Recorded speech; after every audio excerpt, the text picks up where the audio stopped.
Inilah rentetan dugaan korupsi Ahok yang sudah sejak lama dilaporkan FPI ke polisi. Ahok rampok. Bismillah walhamdulillah. Wala haula wala quwata illa billah.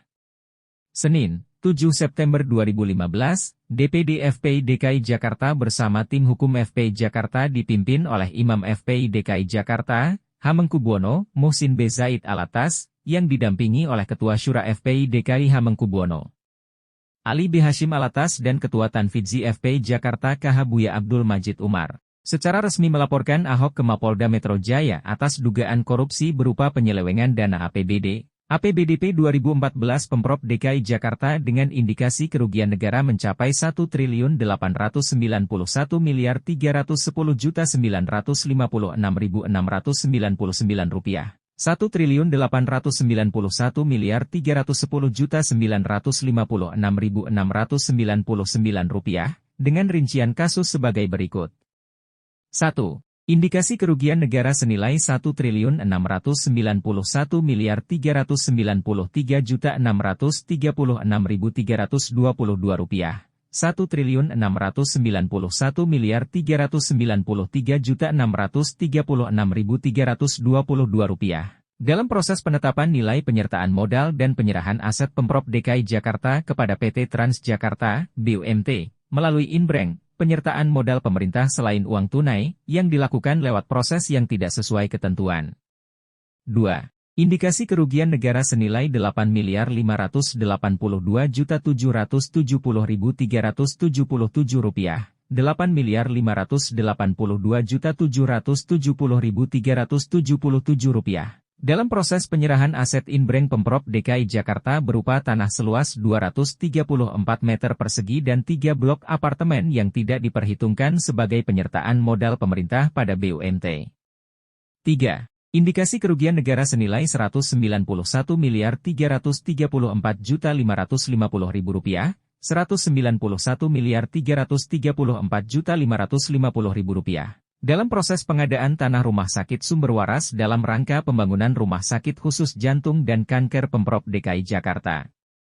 Memperhatikan LHPK BPK, sebenarnya masih banyak kasus penyelewengan keuangan negara yang melibatkan Ahok yang nilai kumulatifnya sangat fantastis mencapai triliunan rupiah. Hanya saja, 3 kasus tersebut di atas yang dilaporkan DPD FPI DKI Jakarta lebih fokus karena melibatkan Ahok secara langsung. Pelanggaran hukum. DPD FPI Jakarta dalam laporannya merincikan peraturan dan perundang-undangan yang secara jelas dan nyata dilanggar oleh Ahok, yaitu sebagai berikut.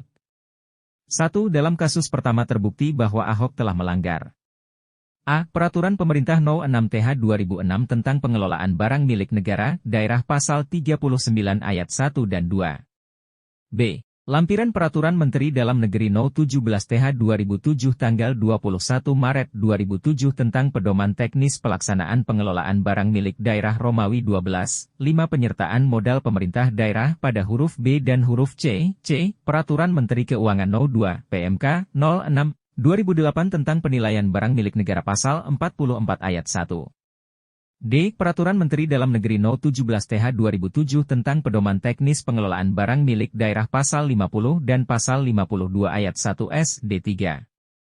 2. Dalam kasus kedua terbukti bahwa Ahok telah melanggar A. Undang-Undang No. 1/2004 tentang Perbendaharaan Negara Pasal 41 Angka 5.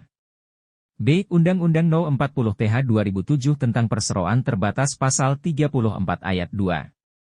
C. Peraturan Pemerintah No. 6/2006 tentang Pengelolaan Barang Milik Negara, Daerah Pasal 39 ayat 1 dan 2. D. Peraturan Menteri Dalam Negeri No. 17/2007 tentang Pedoman Teknis Pengelolaan Barang Milik Daerah Pasal 45 ayat 1 dan 2. E. Peraturan Daerah DKI Jakarta No. 5/2004 tentang perubahan bentuk Badan Hukum Perusahaan Daerah WNJ Daerah Khusus Ibu Kota Jakarta dan Yayasan WJR menjadi PT JT dan penyertaan modal Pemprov DKI Jakarta pada PT JT Pasal 2 ayat 2 dan Pasal 11 ayat 2, serta penjelasan Pasal 11 ayat 2. F. Peraturan Daerah DKI Jakarta No. 12/2004 tentang penyertaan modal pemerintah daerah khusus Ibu Kota Jakarta pada PT JP Pasal 14 dan penjelasan Pasal 14. G. Perjanjian Kerjasama No. 1568 TH 1992 tanggal 5 Oktober 1992 tentang pengembangan tanah seluas 141.984 meter persegi. 3. Dalam kasus ketiga terbukti bahwa Ahok telah melanggar A. Undang-Undang No. 2 TH 2012 tentang pengadaan tanah bagi pembangunan untuk kepentingan umum Pasal 9 dan Pasal 15 Ayat 1 dan 2, serta penjelasan Pasal 15 Ayat 2 dan Pasal 19. B. Peraturan Presiden No. 71 TH 2012 tanggal 7 Agustus 2012 tentang penyelenggaraan pengadaan tanah bagi pembangunan untuk kepentingan umum Pasal 2 dan Pasal 5 D Pasal 7. C. Peraturan Menteri Dalam Negeri No. 13 TH 2006 tentang pengelolaan keuangan daerah Pasal 122 Ayat 10 dan Pasal 154.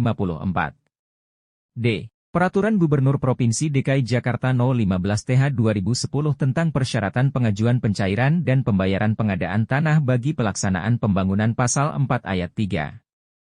E. Peraturan Gubernur Provinsi DKI Jakarta No. 16 TH 2011 tentang pajak bumi dan bangunan pedesaan dan perkotaan Pasal 14 Ayat 1. F. Akta Perjanjian Pengikatan Jual Beli, APJ, antara YKSW dan PT Cuno 7 tanggal 14 November 2013 Pasal 2 dan 3 serta 5. G. Hasil kajian teknis yang ditandatangani oleh Kadis Kesehatan DKI pada bab 3.3, 8 huruf A dan B, serta bab 4 angka 4, 3, 2. H. Data NJOP TH 2014 dari DPP, UPPD Grogol Petamburan atas tanah lokasi Jalan Tomang Utara senilai Rp7.445.000 per meter persegi. Alat bukti. Dalam pelaporan ke Mapolda Metro Jaya, DPD FPI DKI Jakarta menyerahkan bukti surat berupa 1. Fotokopi laporan hasil pemeriksaan keuangan Badan Pemeriksa Keuangan, LHPK, BPK, atas laporan keuangan pemerintah daerah Provinsi DKI Jakarta TH 2014. 2. Fotokopi LHPK, BPK atas kepatuhan terhadap Peraturan Perundang-undangan No. 13, C, LHP 18, Jakarta, 2-06-2015 tanggal 17 Juni 2015. 3. Fotokopi Cek No. CK 493.387 tanggal 30 Desember 2014. 4. Fotokopi Surat Perintah Pencairan Dana, SP2D, No. 001433320014.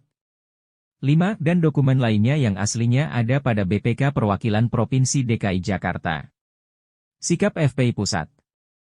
DPP FPI mendukung sepenuhnya upaya hukum yang dilakukan DPD FPI DKI Jakarta terhadap dugaan korupsi yang dilakukan Ahok.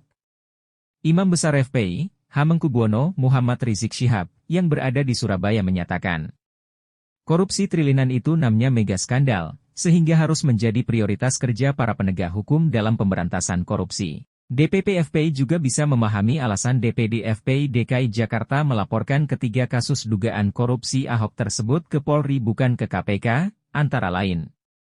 1. Saat ini pimpinan Polri, baik Kapolri Jenderal Badrudin Haiti, maupun Kapolda Metro Jaya Irjen M. Tito Carnavian, merupakan sosok penegak hukum yang berani dan tegas serta tidak pandang bulu, dan juga dikenal sebagai sosok bersih serta bukan type pelindung koruptor.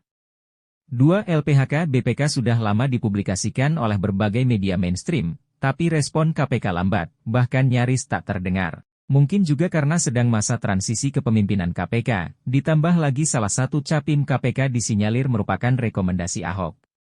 Akhirnya, Habib Rizik meminta pemerintah, dalam hal ini Presiden RI maupun Menko Polhukam RI agar tidak intervensi ketiga kasus tersebut. Dan kepada media, Habib Rizik menuntut agar jujur dan adil dalam pemberitaan, jangan melakukan penyesatan opini dan pembodohan rakyat dengan menstigmakan Ahok sebagai pahlawan anti korupsi, padahal sebaliknya terindikasi sebagai rampok dan garong keuangan negara.